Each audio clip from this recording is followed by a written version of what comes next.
Hi everyone, कैसे हो आप सब। स्वागत है आपका अपने चैनल टीचिंग विद बानी में।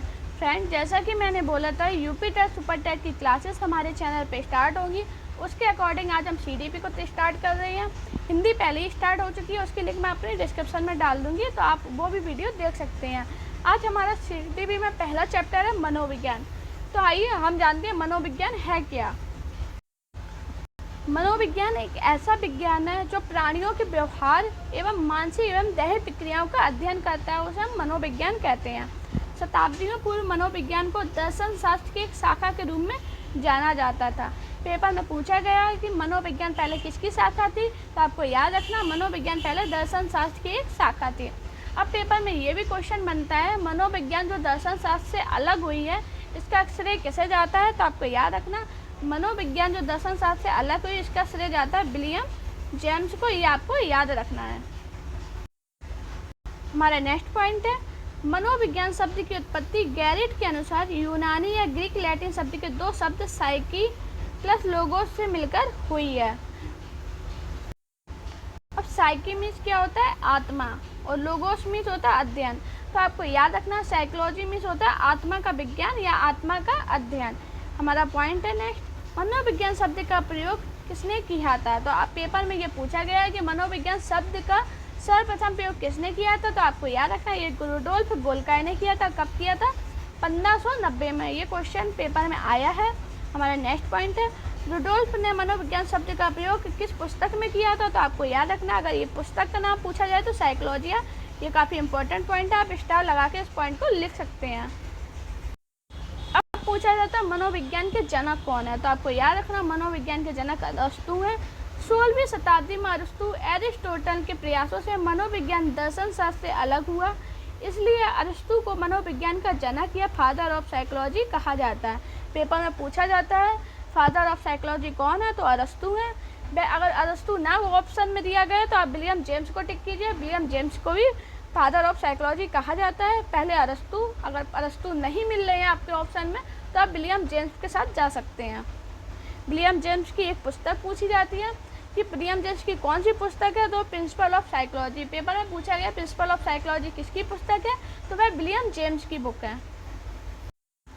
हमारा नेक्स्ट पॉइंट, मनोविज्ञान का विकास। मनोविज्ञान का विकास कैसे हुआ। तो सबसे पहले तो दर्शन शास्त्री, जब मनोविज्ञान दर्शन शास्त्र से अलग हुई उसे आत्मा के रूप में आत्मा का विज्ञान कहा जाने लगा। उसके बाद मन के रूप में मनोविज्ञान विज्ञान बोला गया, फिर चेतना के रूप में मनोविज्ञान और व्यवहार के रूप में मनोविज्ञान। ये पेपर में क्रम भी पूछा जाता है। तो इसकी ट्रिक है, आम को चाव से खाते हैं। आम मीन्स आत्मा, मा मीन्स मन, चा मीन्स चेतना और वा मीन्स व्यवहार। अगर आप ट्रिक के साथ जाते हैं तो आप ट्रिक के साथ याद कीजिए, वरना आप ऐसे ही भी याद रखना, क्योंकि ये क्रम में पूछा जाता है। पहले आत्मा का विज्ञान हुआ, फिर मन का विज्ञान हुआ, फिर चेतना का विज्ञान हुआ, उसके बाद व्यवहार का विज्ञान हुआ। ये क्रम पेपर में पूछा गया तो आपको याद रखना है। आप ट्रिक के साथ याद रखिए या कैसे भी याद रखिए, लेकिन आप याद जरूर रखना क्योंकि पेपर में ये क्रम पूछा भी गया है। आत्मा के रूप में मनोविज्ञान कब रहा, 16वीं शताब्दी तक। 16वीं शताब्दी में मनोविज्ञान को आत्मा का विज्ञान कहा गया। उसके बाद नहीं, काफ़ी आए मनोवैज्ञानिक बोले आत्मा का विज्ञान है, ये मन का विज्ञान है, और 7वीं शताब्दी में इसे मन का विज्ञान बोल दिया गया। उसके बाद 7वीं और 18वीं शताब्दी तक ये मन का विज्ञान रहा। उसके बाद चेतना के रूप में मनोविज्ञान को स्वीकारा गया 19वीं शताब्दी में। और अब कौन सा मनोविज्ञान चला है, व्यवहार के रूप में मनोविज्ञान 20वीं शताब्दी से अब तक चल रहा है। अब जो पॉइंट बनती है मनोविज्ञान की उत्पत्ति से, तो आपको याद रखना 16वीं शताब्दी में आत्मा शब्द का आधार मानकर सर्वप्रथम प्लेटो, अरस्तु, डेकार्टे के द्वारा मनोविज्ञान को आत्मा का विज्ञान माना गया। पेपर में पूछा गया कि आत्मा का विज्ञान कब रहा है, तो वह 16वीं शताब्दी में रहा। किसके द्वारा, प्लेटो, अरस्तु और डेकार्टे के द्वारा। उसके बाद क्या है, आत्मा शब्द की स्पष्ट व्याख्या न होने के कारण 16वीं शताब्दी में के अंत में यह परिभाषा अमान्य हो गई। देखो 16वीं शताब्दी तक इसे आत्मा का विज्ञान बोला गया। उसके बाद क्या था, इसकी स्पष्ट व्याख्या ना होने की वजह से इसे 16वीं शताब्दी के बाद उसे नकार दिया गया कि अब ये आत्मा का विज्ञान नहीं है। अब इसी पेपर में पूछा गया है तो आपको इनको याद रखना, प्लेटो, अरस्तु और डेकार्टे के द्वारा ही इसे आत्मा का विज्ञान बोला गया था 16वीं शताब्दी में। हमारा नेक्स्ट पॉइंट क्या है, आत्मा का अध्ययन मनोवैज्ञानिक ढंग से कर पाना संभव नहीं था, इसलिए यह परिभाषा अमान्य होगी। यह परिभाषा अमान्य क्यों हुई थी कि आत्मा का अध्ययन मनोवैज्ञानिक ढंग से कर पाना संभव ही नहीं था, इसलिए उसे परिभाषा को अमान्य कर दिया गया। उसके बाद इटली के मनोवैज्ञानिक पंपोलोजी व उनके सहयोगी थर्स्ट्रीट ने 7वीं शताब्दी मन के विज्ञान के रूप में परिभाषित किया।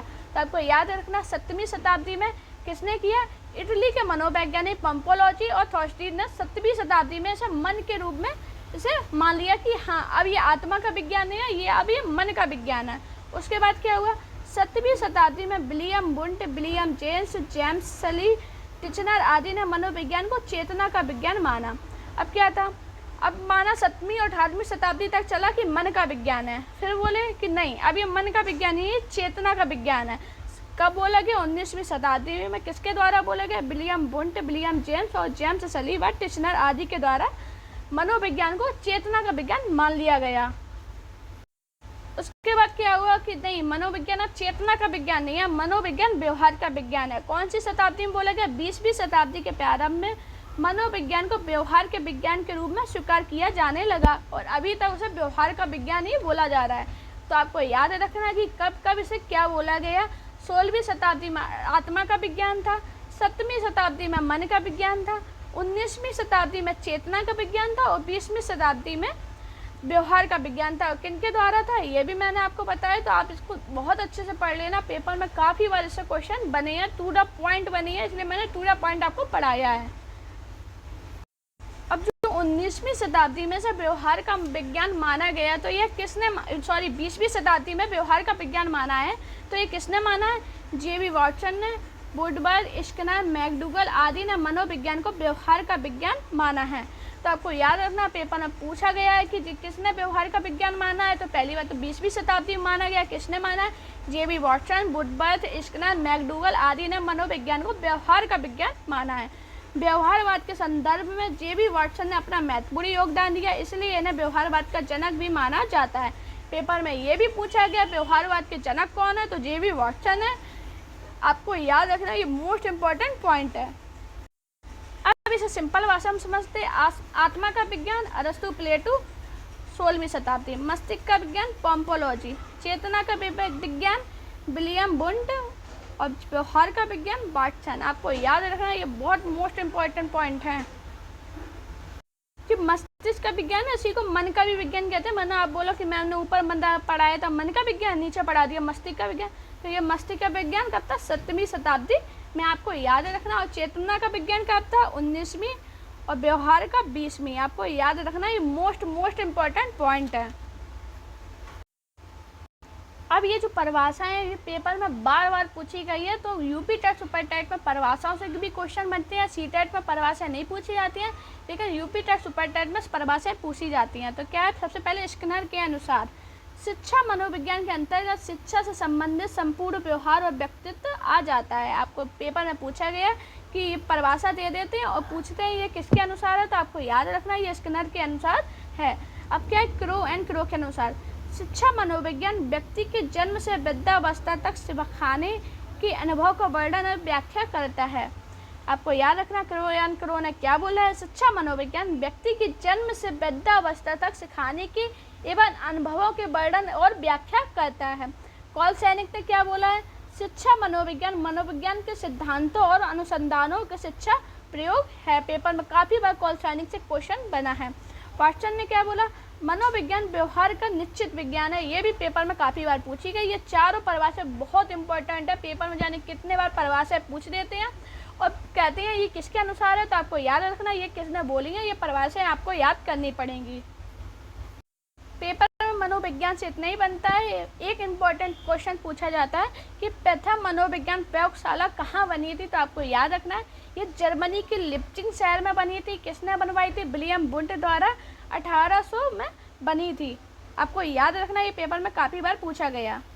1879 में जर्मनी के लिप्जिंग शहर में विलियम वुंट के द्वारा बनाई गई थी। ये पेपर में काफ़ी बार पूछा गया, तो आपको इसको याद रखना है। आई होप आपको आज मैंने एक वीडियो में मनोविज्ञान कंप्लीट कर दिया। इसी के आगे हम नए चैप्टर पे चलेंगे। अगर आपको मेरी वीडियो पसंद आई हो तो वीडियो को लाइक कीजिए और अपने दोस्तों के साथ इस वीडियो को शेयर कीजिए और चैनल को सब्सक्राइब कीजिए। Thank you guys watching this video.